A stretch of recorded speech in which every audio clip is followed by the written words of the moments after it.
Hey everybody, welcome back. Mike from Spectre Comics here. Today I wanted to run through some examples of what I look for when I'm editing my comic. Now, if you've watched my channel before, you know I've recently completed Spectre Comics issue 6. I've gone through all my edits. I've corrected those. I fixed any drawing items that I didn't like. I've changed any dialogue that I thought wasn't fluent with the story. So I've actually created a clean copy. I've made all the edits. I've picked everything up. I've printed it out again. I've handed it over to my wife to do some proofreading, check for grammar and spelling, and just make sure she's not a science fiction person. And so I wanted to make sure it made sense to anybody who picked up the book to read it. So she is currently doing that literally as I'm filming this video. So it's always a good idea, just as a tip, to have somebody else read your book. You've looked at this thing for months on end probably, and it's always a good idea to get a fresh set of eyes on it because they'll see things that you glossed over 1,000 times.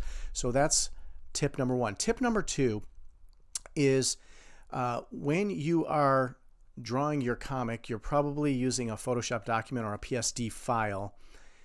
When you print, I create PDFs from my saved files, but I always preserve the PSD file. And that's important because when you do go back and edit, if you've flattened your whole drawing, it's much harder to edit it later if you flattened it and saved it as a PDF. So always preserve your PSD files, save them somewhere else, save them on an external hard drive or to a cloud service, but always save and preserve the PSD files. That's very important for editing. And also, it's a good tip because if I ever want to go back and color my comic, and it's, you know, these are black and white comics, if I ever want to go back and color, I've got the preserved PSDs and all the layers that are saved so I can add color later. So important thing to do, always save your PSD files. So let's go ahead and look at a couple of pages, and I'll have about 6 examples, and we'll just run through some of the things that I've actually circled on my own sheets of things I wanted to correct. So we'll jump right in. This is actually the first page of the book.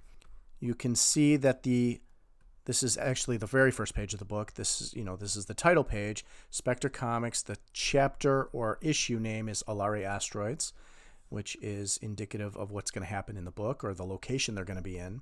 So just looking at a couple of panels, you can see I've circled, something like this where the character is standing in the light. The light is a heavy focus because there's dark and light areas. So I wanted to add a little shadow be under this character. And I also wanted to add some highlights to the helmet, to the glass helmet for these enemy characters. And then just for some consistency, I want to fix this foot because the angle is not quite right.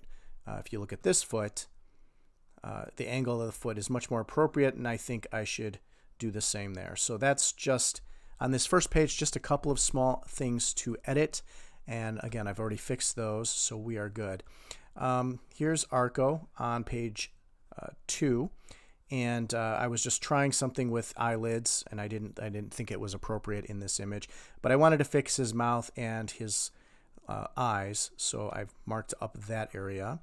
Spark's body here. This is an example on this page of where the art was inconsistent from beginning to end of the book because I took such a long time to finish the comic. Now Spark here is much thinner than I want him to be. I want him to be a little thicker, and sitting in this chair full body pose, he looked a little less significant. So I've thickened up some of the lines around his torso, and we'll fix that. Another drawing change I wanted to make was Reese's body and proportions, and her shoulders were too high, and her eyes, something didn't look right in her face. And for consistency of character from page to page, I just made some small edits to her face. I decreased the size of one of her eyes because it was just too big on her head, and lowered the shoulders because have her in a more relaxed position.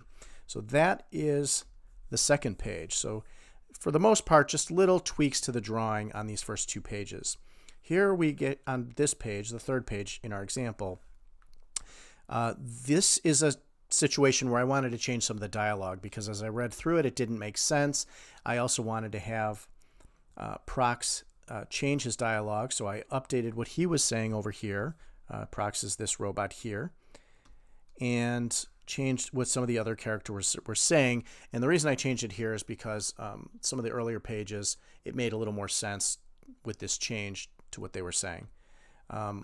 I also wanted to lower Spark's hand here because there's no reason for him to have his hand up in a waving position, so I lowered his hand. And then mostly I wanted to add to the dialogue here. So what Prox and Spark are saying, I've modified their dialogue for, to add a little more information to the scene, as well as a little more consistency from panel to panel. Same thing here. So there's just this page focused more on dialogue changes, and you're going to find that as you read through your comic, you may want to change what the characters are saying or who's saying it. In this case, Spark was saying this comment down here, but I changed it so that it would come out of Arco's mouth because Arco had his background throughout the story. This would make more sense coming out of his mouth. So again, this third page example focused more on dialogue than on any drawing changes. A couple small tweaks to the drawings. So here is a page that has a space scene in it. One of the things I did is notice that this top panel here has supposed to have a white layer under it to make it a little more opaque. And what happened was I made the layer a little translucent, and you can see the stars from the back panel through here. You can see them here. So what I went and did was I created a white layer, which I slid under this panel. This is where layers come in. This panel is actually layered above this star field. So I can slip another layer in between those two layers, let's say of just a white box, and I can make that less translucent so that you don't see through it. Some of the ships, there's two ships joined by this connecting tube. The ships in outer space, what I tend to do is, because we're in outer space and all of the area is black, I turn the ship, I put a lighter layer over the ship outline so that it shows up as a gray line instead of a black line. That way the edge of the ship is more defined and it just doesn't bleed into space. So the lines were very light, though I wanted to darken them up a bit. So that's just creating a white layer and adding some translucency to it, and then just playing with the opacity of that layer. So that's how I did that. So I was just going to decrease the opacity so the layer would become a little darker. That was what I was going for on this ship. And I should say that forgive the crude scans of these pages. I just basically took my markups and I scanned them in and put them here. So that's why they're not as crisp as my clean final pages. Again, more dialogue changes. Here, Arco has these little fins on the back of his arm, and I forgot to draw it, so I just marked it there. And this foot was bothering me, so I went ahead and fixed that to make it a little more, to make it look a little better. So that is the fourth page of our sample edits. Let's take a look at the next page. This is an important page. This has to do with continuity. If you look at this first panel, Spark here has a backpack slung over his shoulder and his little weapon on his side. And in this very next panel he's in, where he hasn't moved much, I forgot to draw in both the gun and the backpack. So I went back and I forgot to draw the Spectre insignia, which is on all of their jackets. So I added the insignia and the backpack, no problem. Now we have a consistency. Having continuity is very important, because people will be like, oh, what happened to that? And sometimes you forget, and sometimes you don't catch it. You just miss it. But when you do see it, it's important to make sure there's a continuity flow from image to image, especially in the same scene.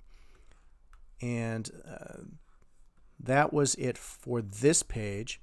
And the final page we'll look at, again, just some drawing fixes. I added some dialogue to our Storbo, who's sitting over here off the page. You can see him in the back of the ship here talking to Arco. So I added a little bit of dialogue for him. Here is one where the dialogue did not flow. I reversed the order of the dialogue balloons here, because it would make more sense that Prox would say this and then address the robots in the mechanical bay that they're going to talk to. So just making the general statement about the ship being docked and then asking the robots in the room how things are going. So I flipped these two word balloons and had the dialogue reversed. And then this new robot, I kind of just drew his head as an oval, and it didn't look right to me, so I just fixed it a little bit to make it a little more organically shaped, not just a solid oval. So again, those are the things that I look for when I'm editing my comics. Just drawing fixes, drawing continuity, reading through, making sure the dialogue makes sense, make sure the words and the dialogue each character is saying reads left to right, top to bottom, all the way through the page. It's important to see panel to panel and page to page that everything makes sense. And again, tip, keep your PSD files preserved so that you can go in and edit them easy when you go back and edit. And also, second tip, have somebody else read your book before you send it out to the printer. Now we're getting very close to going to print. I'll just pick up the final edits my wife is working on. She's checking grammar and spelling. I do have to do a cover. We'll do a video on how I make my covers, so that'll be one of my upcoming videos. And then after that, we're going to send it off to the printer, and we'll do a video on how we prepare files for the printer and then send it off to the printer. So upcoming videos, make sure you subscribe to the channel so you don't miss those. Go ahead and like the video if you found it helpful. Let me know in the comment section if you have any additional editing tips that you think I should have mentioned here. I'd like to hear your opinions on that. I really appreciate you watching. Stay tuned for more videos, and we will see you next time. Thanks.